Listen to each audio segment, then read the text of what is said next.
దీర్ఘకాలిక మొండి వ్యాధులకు మెడినైన్ హోమియోపతి ఆయుర్వేదలో పరిష్కారం. మెడినైన్ అంటే సంపూర్ణ ఆరోగ్యం, పరిపూర్ణ విశ్వాసం.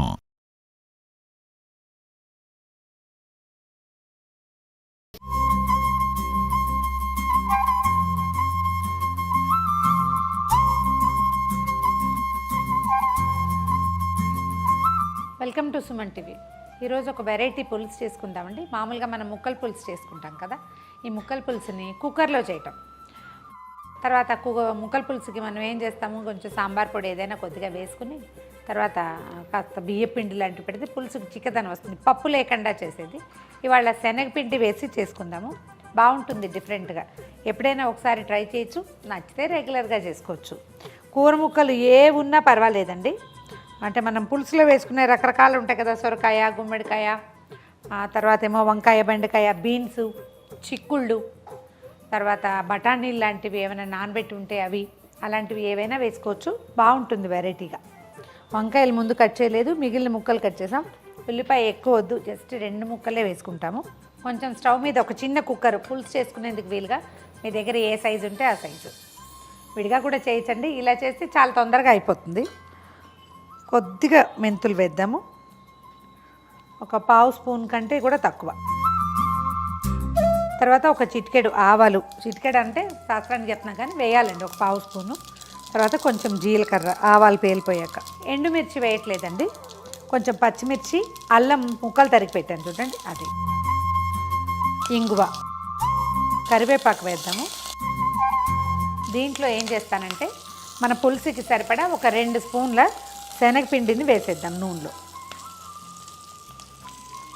శనగపిండి కమ్మని వాసన వచ్చేదాకా వెయిట్ చేసుకోవాలి. శనగపిండి వేగింది మనకి కనపడుతుందండి.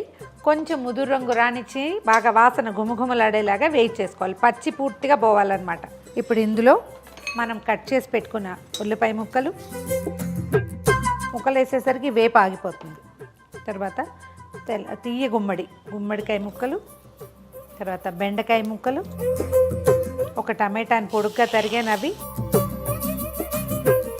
సొరకాయ, చిక్కుడు, బీన్స్ ఉంటే చాలా బాగుంటుందండి చూడ్డానికి. వంకాయ ముక్కలు చివరికి కట్ చేద్దామని ముందు కట్ చేయలేదు. వంకాయ ముక్కలు కూడా వేసేద్దాము.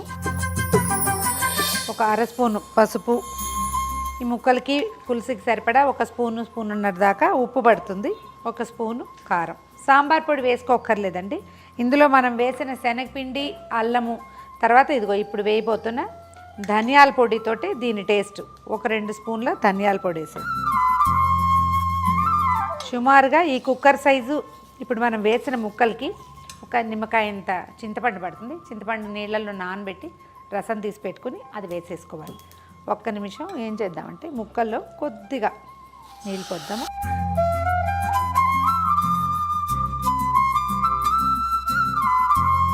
ముక్కలు అడుగంటకుండా కొంచెం సెటిల్ అవ్వటానికి మనం చింతపండు పులుసు పిసికి పెట్టుకునే లోపల ముందే కనుక తీసి పెట్టుకుంటే ఇంకా కొంచెం చకచక అయిపోతుంది. తీసి పెట్టుకున్న చింతపండు పులుసు పోసేద్దాం ఇందులో. సుమారుగా ఒక అంత నిమ్మకాయ ఇంత చింతపండు పడుతుంది.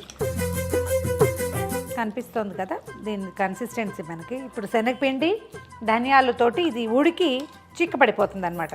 మరీ టంగుగా ఏమవదండి, ఒక మాదిరిగా ఉంటుంది. ఇంకా కొంచెం నీళ్ళు కూడా వేయచ్చు. ఒక ఫ్రెష్ రెమ్మ కరివేపాకుని దీని మీద వేసేద్దాము. మూత పెట్టేద్దాము.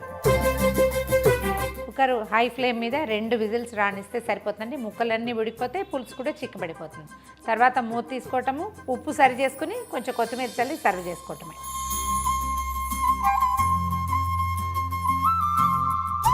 పులుసు చూడండి చక్కగా చిక్కగా వచ్చింది కదా. మీకు చాయిస్ ఉంటే చిన్న బెల్లం వేసుకోండి. ఇక్కడ జనాలంతా ఒప్పుకోరు కానీ అలవాటు చేసేయండి. చింతపండులో బెల్లం వేయటం అనేది ఒక ప్రాక్టీసు, హెల్దీ ప్రాక్టీస్ కూడా. తీగా ఉండదు, కొంచెం పుల్లగా లేకుండా ఉంటుంది. ఇంకొంచెం కొత్తిమీర వేద్దాము. వాసన ఎంత బాగుందో.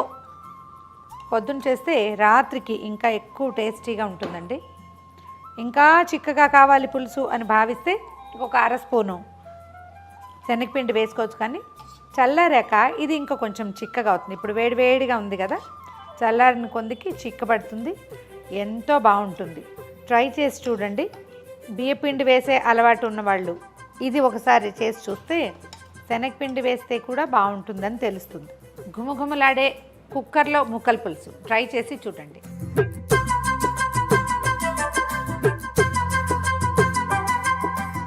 ఈ వీడియో కనుక మీకు నచ్చినట్లయితే లైక్ చేయండి, షేర్ చేయండి. మరిన్ని ఇంట్రెస్టింగ్ వీడియోల కోసం సుమన్ టీవీకి సబ్స్క్రైబ్ చేసుకోండి. రకరకాలు చేసుకుంటాం కదా, సాయంకాలం స్నాక్తో పాటు మధ్యాహ్నం భోజనాల్లోకి సైడ్ డిష్గా కూడా చేసుకునే ఒక సింపుల్ వంటకం చూద్దామండి. అరటికాయ వెంటనే బజ్జీ తడుతుంది మనకి. అరటికాయ బజ్జీలు చాలా ఫేమస్ కాదు, అరటికాయ వడలు అరటికాయతోటే. ఇప్పటికి ఎప్పుడో ఎన్నేళ్ల క్రితమో కాకినాడలో ఉన్న మా వారి కజిన్ బ్రదర్, మా తమ్ముడు వాళ్ళ ఇంటికి వెళ్తే అమ్మాయి తను చేసిందనమాట అరటికాయ వడలు. చాలా ఇంట్రెస్టింగ్గా ఉన్నాయి. ఆ తర్వాత ఎప్పుడు చేసుకునేవాళ్ళం. ఓ 2-3 అరటికాయలు తీసుకోండి, మీ అవసరాన్ని బట్టి 3 అరటికాయలు తీసుకుంటే ఫ్యామిలీకి సాయంకాలం స్నాక్స్ సరిపోతుంది. ఈ కాయకి తలా తోక కట్ చేసేయండి. కట్ చేసి 3 లేదా 4 ముక్కలుగా కాయ సైజుని బట్టి ఇవి ఉడికిచ్చేసుకోవాలి. మనం ఉడికిన అరటికాయతోటి వడ చేసుకుంటాం అనమాట. ఈ అరటికాయలని ఉడికిచ్చేటప్పుడు మనం కుక్కర్లో పెడతాము, కుక్కర్లో డైరెక్ట్గా పెట్టేయచ్చు. కొంచెం నూనె వేయకపోతే ఈ అరటికాయల్లో ఒక రకమైన జిగురు ఉంటుంది చూడండి, అది గిన్నె అంచులకి పట్టేస్తుంది. ఇక సచ్చినా వదిలిపెట్టదండి. ఎన్ని రోజులు తోమాల్సి వస్తుందో దాన్ని. అరటికాయని నీళ్ళల్లో వేసేసేయండి. ఒకవేళ పెద్ద కుక్కర్లో మీరు స్టీమ్ చేయదలుచుకుంటే కనుక ఏ గిన్నెలో స్టీమ్ చేయదలుచుకున్నారో దానికి కొంచెం నూనె రాసాకే అరటికాయ ముక్కలను అందులో పెట్టండి. లేకపోతే అసలు ఆ జిగురు వదలనే వదలదు.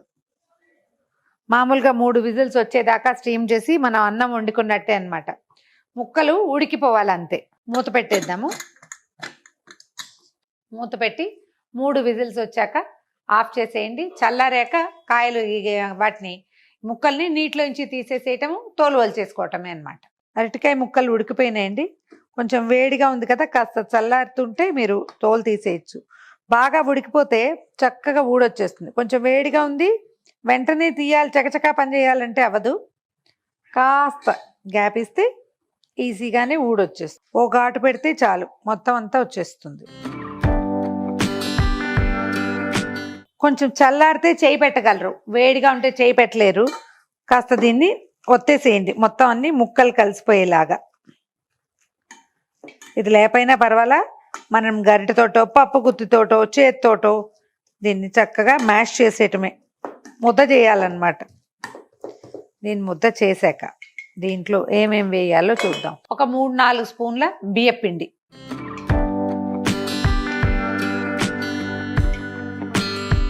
సరిపడా ఉప్పు, కొంచెం కారం. కాస్త రంగు వస్తుంది కారం వేస్తే. మనం ఎలాగో పచ్చిమిర్చి వేస్తాం. ఒక స్పూను, పెద్ద స్పూను అల్లం ముక్కలు. అల్లము, పచ్చిమిర్చి, కొత్తిమీర, కరివేపాకు గ్రైండ్ చేసి కూడా వేసుకోవచ్చండి.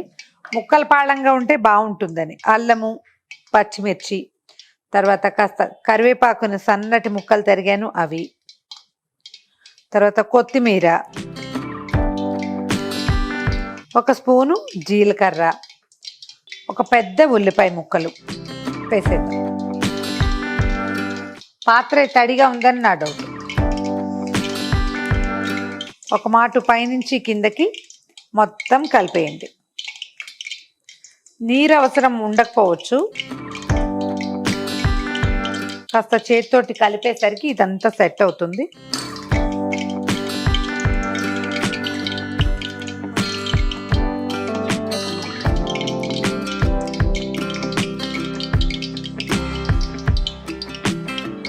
దీంట్లోకి ఇంకా సోడా లాంటివి ఏమి అవసరం ఉండదండి, డైరెక్ట్గా వేసేసుకోవచ్చు.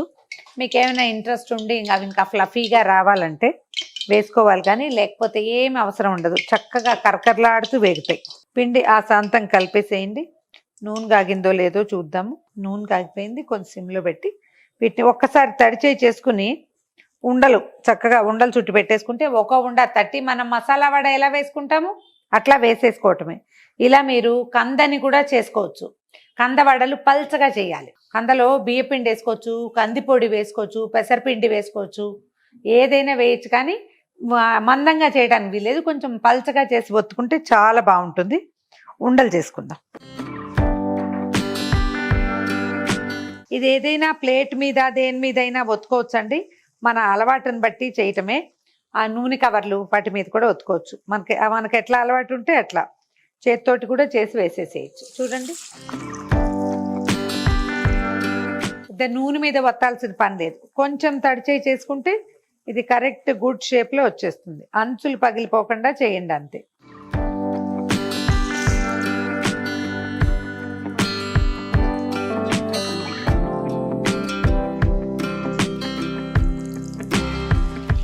నాకేం అక్కర్లేదు, ఎలాగైనా వేయగలను అని చెప్పేలాగా ఉండాలి తప్ప అలా ఉంటేనే చేస్తాను అని అనుకోకూడదు. వంటలో కొన్ని వస్తువులు లేకపోయినా ఏం పర్వాలేదు, చేసేస్తాం మనం.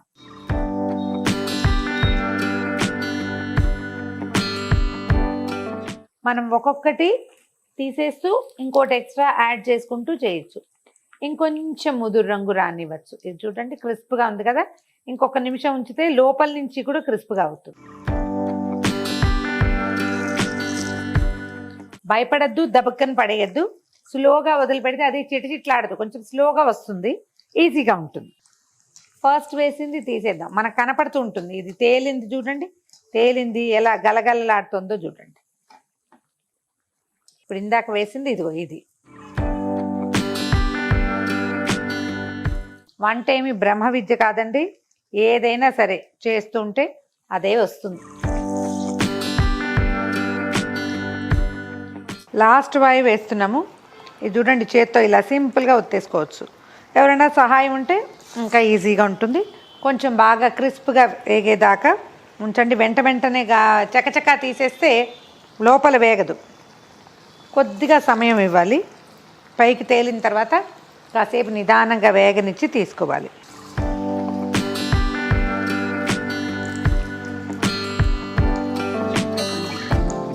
ఎంత బుజ్జివి కావాలన్నా చేసుకోవచ్చు, పెద్దవి కావాలన్నా చేసుకోవచ్చు. చిన్నపిల్లలు ఉంటే ఈ చిన్న వాటిని చూసి సరదా పడతారు. భోజనంలో వేసేటప్పుడు కొంచెం పెద్దవి వేసుకోవచ్చు. ఈవినింగ్ స్నాక్స్ లేదా స్కూల్కి కిడ్స్కి పొద్దుటిపూట పెట్టేటప్పుడు ఇలా చిన్నవి వేస్తే చక్కగా పిల్లలు తీసుకుని తినడానికి బాగుంటుంది. ఇందులోకి సాస్, చట్నీ, పచ్చడి ఏమీ అక్కర్లేదు. మామూలు సాంబార్లలో సైడ్ డిష్గా అంటే మనం బజ్జీలు నలుచుకుని తింటాం కదా, అలా తినేసేయచ్చు, బాగుంటుంది. ట్రై చేసి చూడండి. ఒకవేళ ఈ రెసిపీ కనుక మీకు నచ్చితే మీ ఫ్రెండ్స్తో, చుట్టాలతో, కలీగ్స్తో అందరితోటి పంచుకోండి.